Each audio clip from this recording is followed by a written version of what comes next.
पांडे संस्कृत व्यक्ति चैनल में आपका स्वागत करते हैं दोस्तों।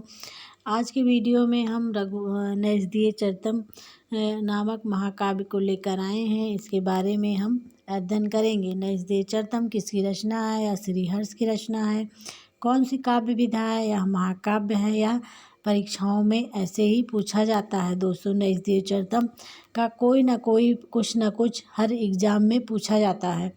श्लोक और सर्ग इसके श्लोक 2830 हैं, सर्ग की संख्या 22 है और आधार महाभारत नलोपाख्यान से लिया गया है। प्रमुख रस इसका श्रृंगार है।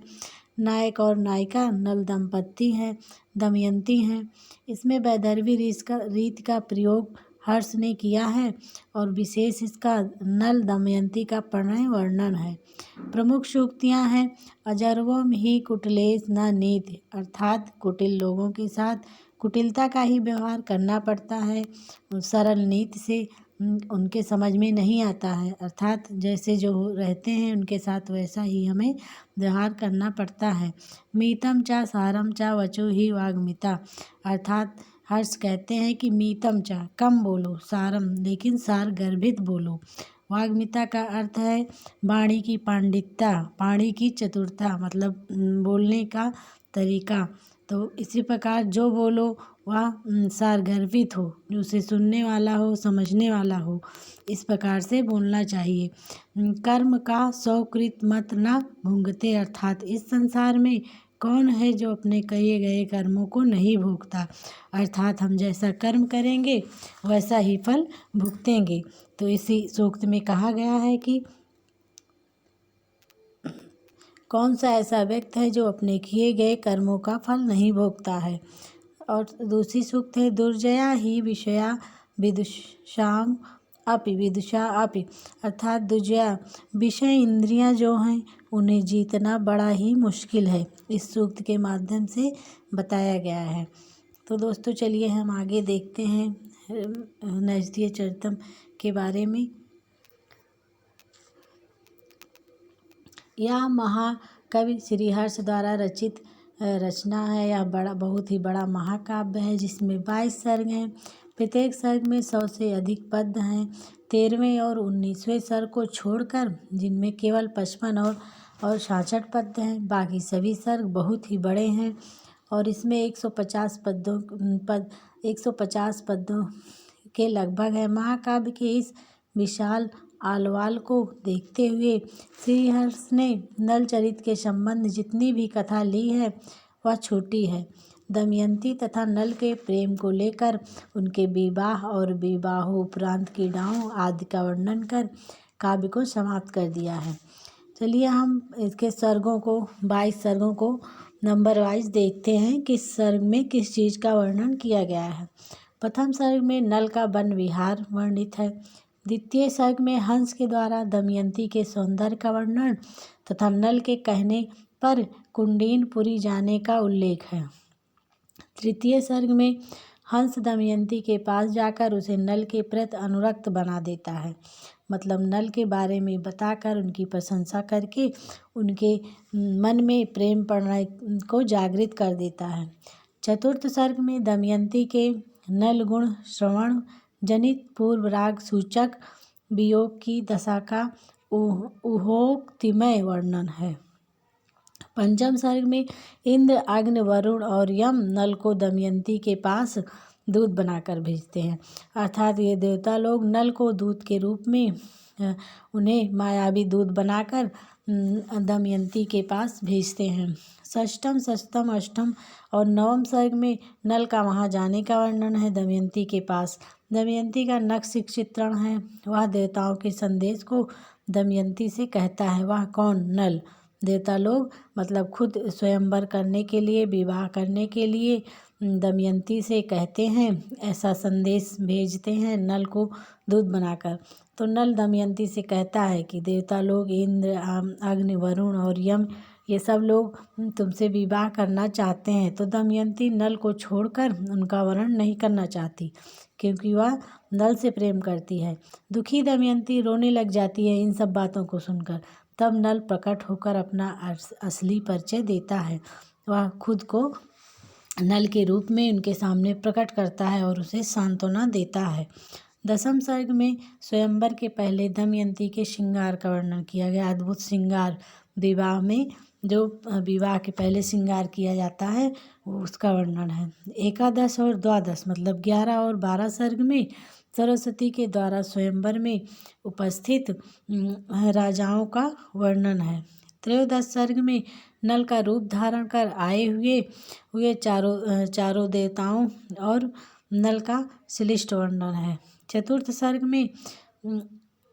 सर्ग में दमयंती वास्तविक नल का वर्णन करती है। पंचम सर्ग में विवाह के पूर्व वर वधू के आहार प्रसादन का वर्णन है। यहाँ से विवाह उत्सव शुरू हो जाता है नल और दमयंती का। 16 सर्ग अर्थात 16वें सर्ग में दोनों के पारिग्रह और जौनार का विस्तार वर्णन है। और 17वें सर्ग में देवता लोग स्वर्ग को जाते हैं मतलब विवाह नल और दमयंती के विवाह के उपरांत देवता लोग स्वर्ग को जाते हैं और रास्ते में कलयुग को देखते हैं। अष्टादश सर्ग में नल और दमयंती के प्रथम समागमन का वर्णन है मतलब नल और दमयंती का विवाह हो जाता है उसका वर्णन 18वें सर्ग में है, विवाह समाप्त हो जाता है।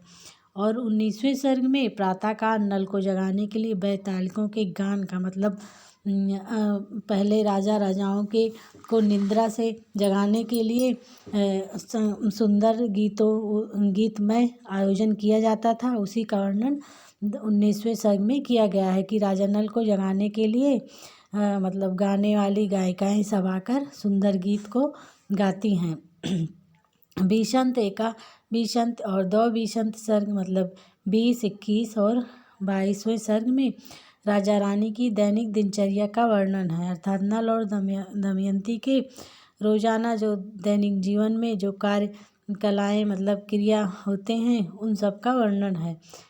और जिनमें देव स्तुति सुबह उठ के देवताओं की स्तुति करना, सूर्योदय को नमन करना मतलब सूर्य की पूजा करना और विलासमय चटकियों के सरस चित्रण हैं। यहाँ पर इसी के साथ इस महाकाव्य की समाप्त हो जाती है। और फिर दोस्तों यह नैषधीय चरितम बहुत ही महत्वपूर्ण महाकाव्य है जो बृहत्त्रयी से है।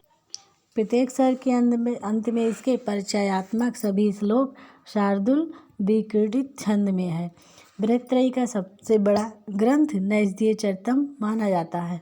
महाभारत के वन पर्व के यह नलोपाख्यान से लिया गया है जिसमें 58 से 78 तक का वर्णन इसमें लिया गया है। नैषधीय चरित में नलोपाख्यान एक उपदेशात्मक कथा है जबकि नैषधीय चरितम एक सरस एवं मनोरम कथा महाकाव्य है। नलोपाख्यान के आदि के 6 सर्गों की घटना श्रीहर्ष ने इतना विशाल बनाया कि उसे 22 सर्गों में नैषधीय चरितम नामक ग्रंथ की रचना कर डाली नलोपाख्यान के 6 सर्गों की घटना को। और इसमें वो छंद कुल 19 छंदों का प्रयोग हर्ष ने किया है जिसमें उपजात, वसंतलिका, अनुष्टुप छंद, वंशस्थ छंद तथा शिखरणी प्रमुख है। बाकी उपजात छंद हर्ष को इतना प्रिय है, सबसे प्रिय छंद है जिसको उन्होंने 7 सर्गों में उपजात छंद का ही प्रयोग किया है। अलंकार अनुप्रास मुख्य है और अन्य अलंकार भी अतिशयोक्त कुल 19 छंदों का प्रयोग अतिशयोक्त है। और गुण माधुर ओज प्रसाद है, रीत वैदर्भी है और इसके अंगिरस श्रृंगार है। फिर भी इसमें इन्होंने वीर, हास, करुण, रौद्र आदि रसों का भी यत्र यहीं मतलब कहीं कहीं उपयोग किया है। तो दोस्तों या तो नैषधीय चरितम की एक संक्षिप्त रूप से परिचय है या तो बहुत बड़ा ही महाकाव्य है जिसे हम थोड़ा थोड़ा करके पढ़ेंगे। तो वीडियो कैसा लगा आपको दोस्तों या हमें कमेंट करके अवश्य बताएं। कल के वीडियो में हम इसकी प्रमुख सूक्तियों को हिंदी अर्थ के सहित लेकर आएंगे जो महत्वपूर्ण सूक्तियां हैं जो परीक्षा की दृष्टि से बहुत ही उपयोगी होंगी। उन सूक्तियों को हम लेकर आएंगे। और यह वीडियो दोस्तों लाइक एंड सब्सक्राइब करना मत भूलें, शेयर भी करें अपने दोस्तों में। और तब तक के लिए दोस्तों कल मिलेंगे किसी अन्य वीडियो के साथ, तब तक के लिए